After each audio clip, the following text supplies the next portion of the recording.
This is Nagarajan. Welcome to part 3 session of Selenium Framework. Let's have a quick recap of previous session. Let me open up the previous file. Create issue page test part 3. So this is the file we previously worked. We used the TestNG data provider to drive the test data into our Selenium test, right? So this is the TestNG data provider, get issue details. Okay, here you could see we had used issue summary column. Okay, let me open up the test data file also so that I can relate it. See, this is the only column, right? The issue summary is the column, particular column that we had used inside this particular method signature. So what happens, right? So if I want to include 20 columns here, for example, let me write it and show you. Okay, if I wanted to include priority, okay, description like something like this, description column. Let me correct the spelling of it. Description reported by something like this. Okay, we have put the values here, high, medium, something like this. We'll have some dummy content over here. Description 2 and reported by. Okay. So if I want to pass more than one column, so we'll have to pass all these columns inside our method signature. Example, as I showed you earlier, we'll have to pass all the columns here, blah blah blah blah blah. Okay, but we'll in today's session we'll see how to use hash table to refer the Excel data dynamically. Okay, so we don't need to specify all these columns here. Okay, let me open up the fourth one, part 4 session. Okay, see this part 4 session file, right? Create issue page test part 4 session file. Here you could see we have used hash table, right? So this helps us to resolve that issue. So we can't pass n number of parameters inside this method signature. So that's a big overhead for us. So in order to avoid that, we use hash table. Before I jump into this particular hash table implementation, I just wanted to give some brief about the hash table so that we'll understand more about the concepts of hash table. Okay, for that I've created a package in the left pane, right? You could see here code tech qa automation.test.hash table, right? You could see I've created a test file here. So let me talk about hash table. We'll learn about this thing and then we'll deep dive into hash table implementation, right? So this is basically hash table is a class. Okay, let me show you. I'll click on this particular thing. You could see here, this is an class. Okay, it it stores a collection of elements in the form of key value pairs. Okay, so that is why we use hash table. This is a syntax we use to initialize this particular hash table here. Okay, st.put, right? Here you could see this put, right? Let me click this particular and show you. This put is a method which is written inside this particular hash table class. Okay, that helps us to insert key value pairs. Okay, so this is the key, run mode is a key, and this is the value, y is the value, and st.put we can create n number of key value pairs here, something like this. Okay, and in order to iterate over the elements, right? So in order to fetch the particular value for a particular key, for that you can use enumeration, something like this. Okay, this is the method 1 which helps us to get the set of keys, all the keys of it, and then we'll iterate over the elements one by one. Okay, this is method 1 and this is method 2. Okay, let me comment this one. I'll run this one so that you'll see the exact output of this test. Okay, you can see here, see issue summary run mode. It is printing only the header of it. So this is the what is the key, right? Run mode and issue summary. Okay, I said header, right? So I thought of referring this particular thing, run mode and issue summary. So that is why I referred header. Okay, so here you could see uh, this iterates over the elements and it is trying to fetch the key of it. So here you could see the next element, right? Column name dot next element. This column value takes the key value of it. If I want to get the value of that particular key, right? So you'll have to mention ht.get of that particular key. So it tries to iterate over all the keys, and that keys gets passed into this particular ht.get, and it tries to fetch the actual value of it. Let me run it. Okay, now you could see the key and it is trying to fetch the value of it, right? This for run mode it is fetching y, for issue summary it is fetching company logo is incorrect, and you could see this value gets swapped here, right? So what happens here is it hash table, it does not preserves the order, insertion order. So that is main drawback of hash table. And show you this, let me comment this one. Okay, and I'll show you, I'll uncomment this method too. Okay, so here it takes the entry sets, right? So all set of elements will be stored in the form of entry set. Okay, we'll iterate over the particular entries and get the key value pairs. Okay, now let me run this so that you will get the get to know about the key and value pairs. So this is the key and this is the value, run mode, right? So we can have two different methods. Using enumeration also, we can iterate over the elements and get the key value pairs. And using method 2, entry sets, you can you can call this as a enhanced for loop through which you can get the key value pairs. Right. This is all about hash table concepts. So now we are clear with the hash table concepts, right? So we are good to go with the hash table implementation with TestNG, a data provider. Okay, so let's get into that thing. So I just used here hash table, that's it, right? So I'll show you the previous one and the latest one, so that let's compare both the files and we'll try to identify what is the exact difference. Okay, if you could see, let me go into this particular get data. So this is how we iterate the data, right? So this is the recent file get data method which uses hash table. Okay, and we had get data hold. So this has got the object arrays, right? This is the previous one.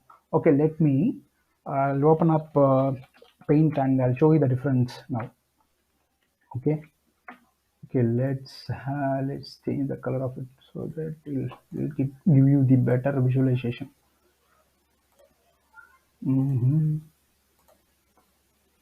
Okay, got that black field. Let me copy this particular thing. Okay, okay, this is the old one. Let me copy the new one.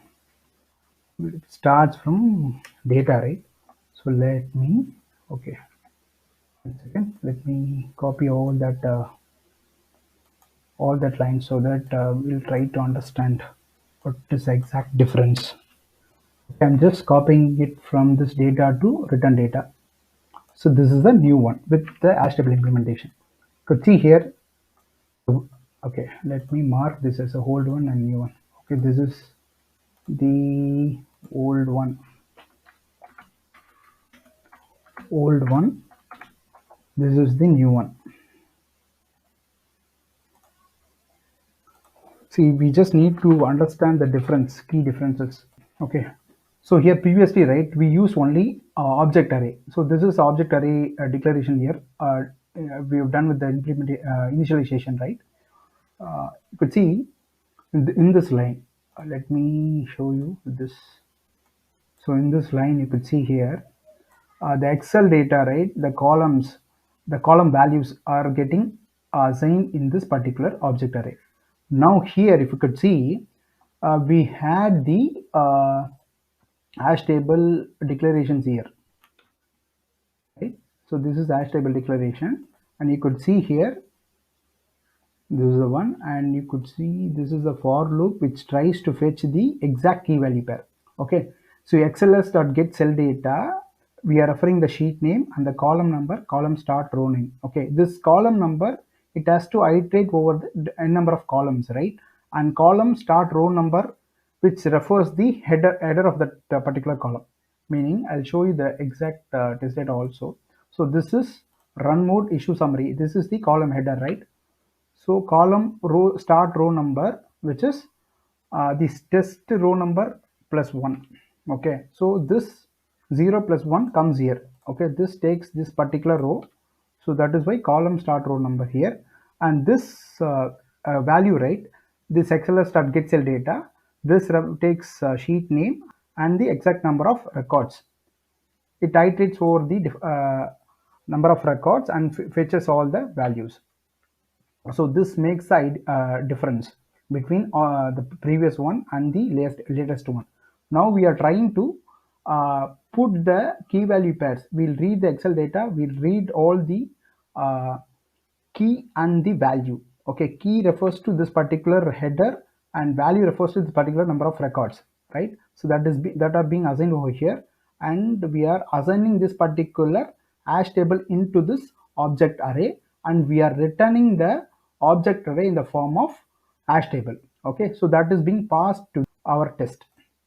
And now let's go back to the test4 file, right? So here you could see this test-ng data provided, right? It takes it returns the object array. Okay, this is being sent to the test. Okay, so that's the main difference. And I'll also show you, see, create, let's do one thing. Okay, so here you could see, yeah, I just wanted to print the test logs here. Here we have created the priority description reported by, right? So I just wanted to, let me close all this. Okay, see, priority description and reported by. Let me put it in the same sequence. Priority description. So I'm just printing those values here, so that I just wanted to show you, so we can able to take all the values from the Excel file and we can use it inside this inside our test. Okay, if you want, you can have it inside our use it inside our page, like how we did it here, right? So we passed this issue summary inside our one particular field, summary text box, right? Likewise, you can pass a number of values into that any fields in the page. Okay, so let me run and show you the execution part, so that not have any reports. Okay, test reports folder is empty. Now I'm going to trigger the test execution. Okay, when I click OK, now it tries to open up the Atlassian account page, and it is going to enter username and password. Since Atlassian account has some bug on it, it is going to type username and password 2 times. Now it is entering. It's going to click the QA automation project. Now I clicked on it. Now it is going to create 2 bugs. Right, one bug is created, and it is trying to create another bug. Once all the bugs are created, it's going to validate the bugs are created properly on the search issue page. So that is going to be done now. I think yeah, it has validated the things. Let's, okay, it is validating second bug. Now all is, now we have done with the test execution. Okay, all the tests are passed. Okay, now you could when you refresh this folder, right, you could see the report. Let me open up the report. Okay, so that will visualize the data on the report. You could see here all the tests have been passed here, and we'll see this. Okay, see, what we did is we have given all these values inside our test log, right? So that is why it is printing here. Okay, let me show you this particular Excel file also. Okay, this priority description and reported by. High description 1 Nagarajan. Okay, in the second bug you could see medium description 2 Nagarajan, right? So we have done with the reports, and hash table helped us to resolve the main overhead, very big overhead. So we don't need to pass all the columns inside our method signature. I mean here it takes only the hash table. That solves the main issue. Okay, with this we have come to an end of the session. I think we are good with the flow. In the upcoming videos, right, I am planning to cover, let me show you that thing. Page method library, page object library, page factory. Okay, now the initialization part will be somewhere here. Yeah, you could see here, right? Effective usage of page factory. These are all the main components for Selenium automation framework, right? So we are going to discuss them in detail. And thank you so much for watching the videos. Take care. God bless you all. Bye bye.